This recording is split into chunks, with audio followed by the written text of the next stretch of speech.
suite, moi je suis chargé un petit peu de, comment dirais-je, de tirer des éléments communs des différentes présentations que nous avons eu l'occasion d'entendre ce matin. Alors j'ai essayé de préparer mon intervention en deux temps. La première c'est une petite présentation et la deuxième un certain nombre de diapositives. En fait, c'est en quelque sorte une première synthèse de nos échanges.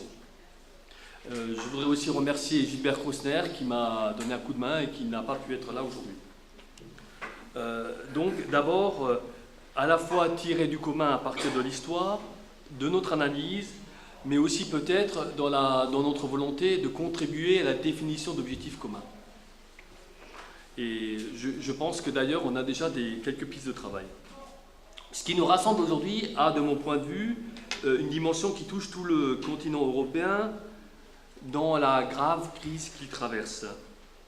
Nos régions ont une histoire industrielle forte, marquée maintenant depuis des années par un recul industriel, même si on a vu, grâce à Heinz, que de ce point de vue-là, la Sarre est un peu différente du reste des autres régions de la grande région.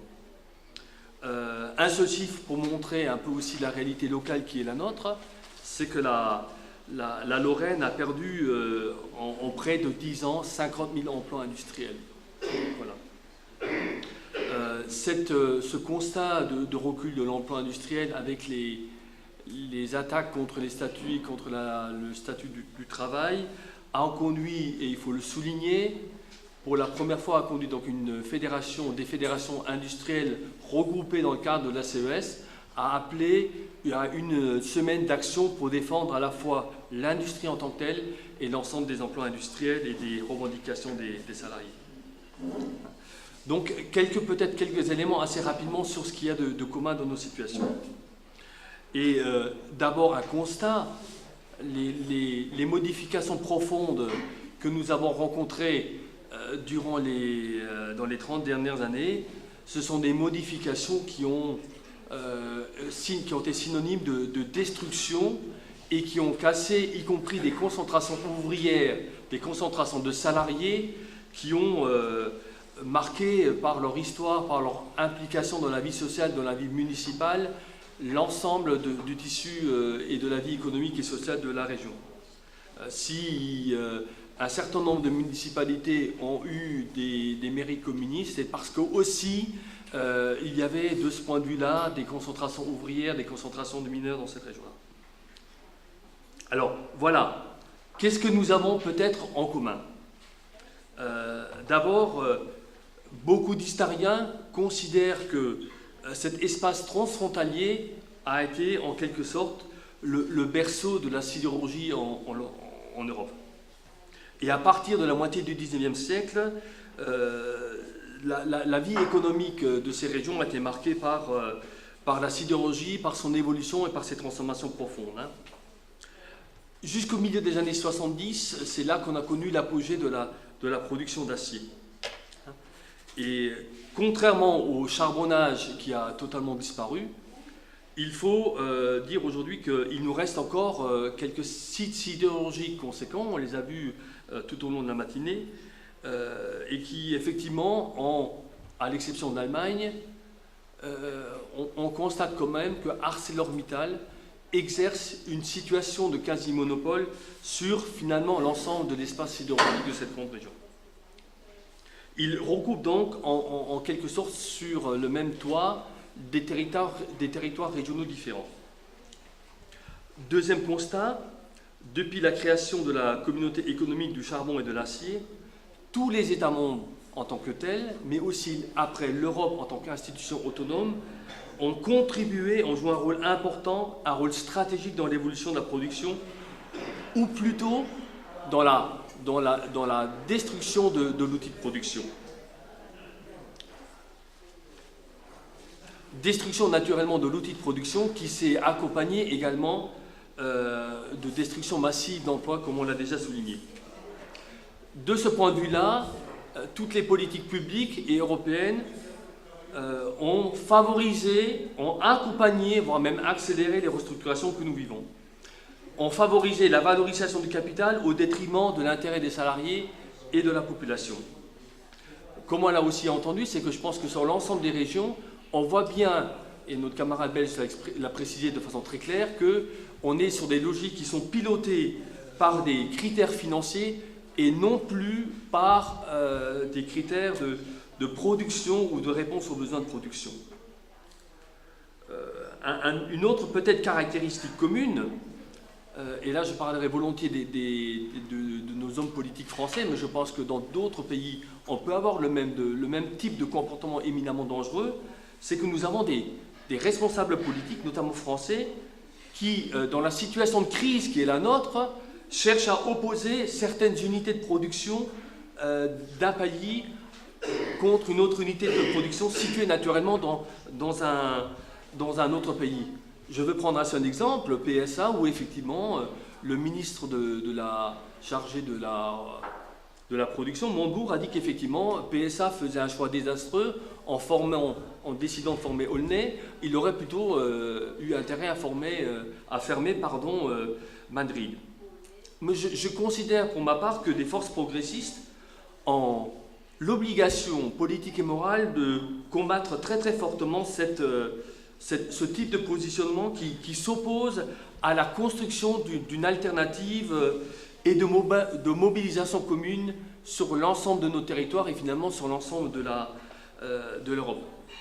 C'est d'ailleurs cette recherche de construction, de mobilisation d'alternatives communes, c'est le sens même de la journée d'aujourd'hui. Autre élément commun, on l'a aussi entendu, c'est que la sidérurgie mobilise des investissements lourds et durables. Elle apporte à la fois une valeur ajoutée directe par le nombre de travailleurs occupés, mais elle est aussi importante parce qu'elle alimente toute une filière industrielle. L'industrie automobile en tant que telle est particulièrement présente sur l'ensemble de la grande région et elle fait vivre y compris des milliers de sous-traitants. Autre élément commun, on l'a aussi entendu ce matin, c'est que ce sont à la fois des investissements lourds et que la recherche d'accompagner, c'est encore une fois le copain belge que je vais citer, il a dit effectivement que la SIC est quelque chose d'évidemment moderne et que nous sommes aussi en capacité de concrétiser des choix technologiques pour mettre au point des aciers encore plus conformes aux exigences de production, aux exigences écologiques.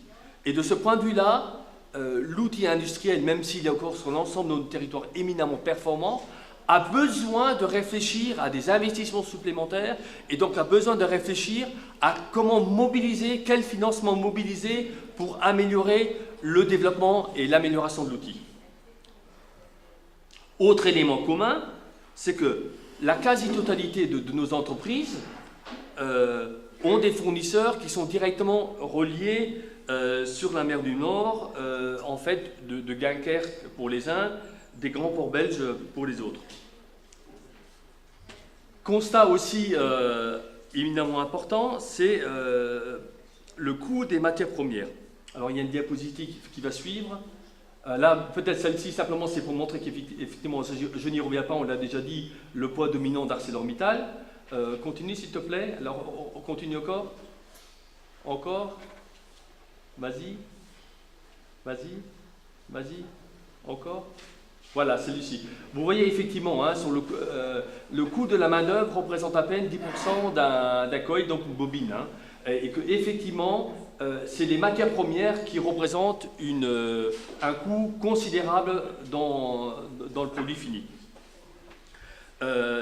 Jackie a posé tout à l'heure ce matin la question de la ferraille et de sa valorisation.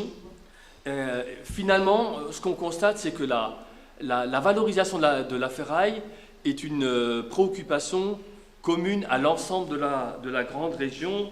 Il y a déjà de ce point de vue-là des déclarations qui ont été faites par les différentes structures transfrontalières dans le cadre de la grande région. Voilà. Et cette fait qu'on produit, nous, éminemment beaucoup de ferraille et qu'au bout du bout, cette ferraille, elle quitte l'espace de la grande région, elle quitte également l'Europe pour être ensuite réimportée massivement. Voilà. C'est une perte de valeur ajoutée, c'est une perte d'emploi, mais c'est aussi un non-sens écologique et là aussi, c'est un constat qui touche l'ensemble de nos États membres. C'est dans ce contexte-là que je je veux aussi parler un peu du Conseil parlementaire interrégional qui, lors de sa session du mois de 2 décembre dernier, l'année dernière, ils ont fait un certain nombre de recommandations s'agissant de ce qui nous préoccupe aujourd'hui.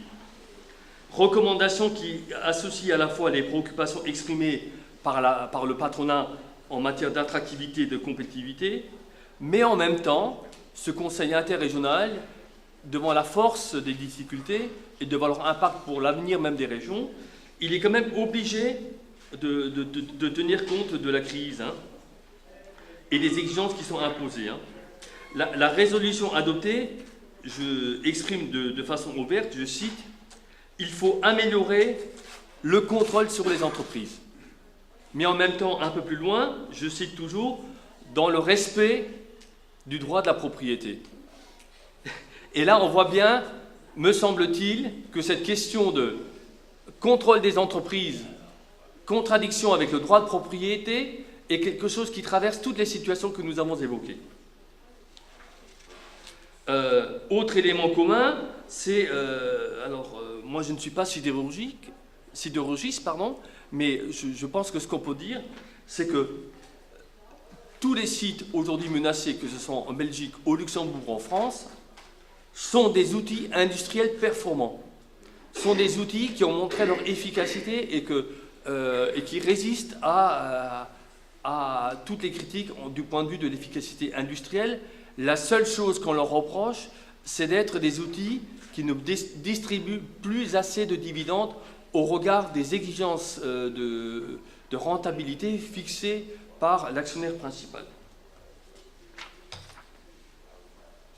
Encore un élément, peut-être, là vous avez un tableau qui précise peut-être déjà une des préoccupations qui a toujours été annoncée, c'est que l'ensemble des entreprises est confronté par un problème de taille, à savoir l'évolution du prix du minerai, et on voit qu'effectivement le prix du minerai, son évolution, a un impact assez considérable sur le prix total. Alors, qu'est-ce que je peux encore dire d'autre assez rapidement ? Du côté, on l'a dit tout à l'heure, les forces politiques de droite, les forces politiques social-démocrates sont organisées du point de vue de la grande région. Et ils se rencontrent assez régulièrement, notamment dans le cadre de ces rencontres entre parlementaires, et que de façon assez régulière, ils évoquent la question des réformes structurelles à mettre en place pour défendre nos industries. Encore faudrait-il évoquer le sens et l'objectif même de ces réformes. Là aussi, c'est problématique commune. Et ils font un constat que là aussi on peut accepter, c'est que finalement, ils constatent avec regret que les entreprises ont finalement très peu d'obligations en matière de responsabilité sociale et écologique, et que là, on fait le constat, mais on ne prend pas d'initiative nécessaire. Je crois qu'il faut, y compris, regarder le problème d'aujourd'hui, celui de la sidérurgie dans la grande région, comme un aspect de la problématique européenne en général. D'ailleurs, j'ai observé avec intérêt qu'à plusieurs reprises, nous avons évoqué la situation des salariés travaillant en Espagne, en Roumanie, en Pologne. Et de ce point de vue-là, me semble-t-il, la conception qui est la nôtre de l'Europe, c'est de dire que même de ce point de vue-là, nous voulons défendre une conception d'une grande région qui est ouverte et qui est porteuse de solidarité avec les autres salariés, avec les autres populations vivant dans d'autres régions.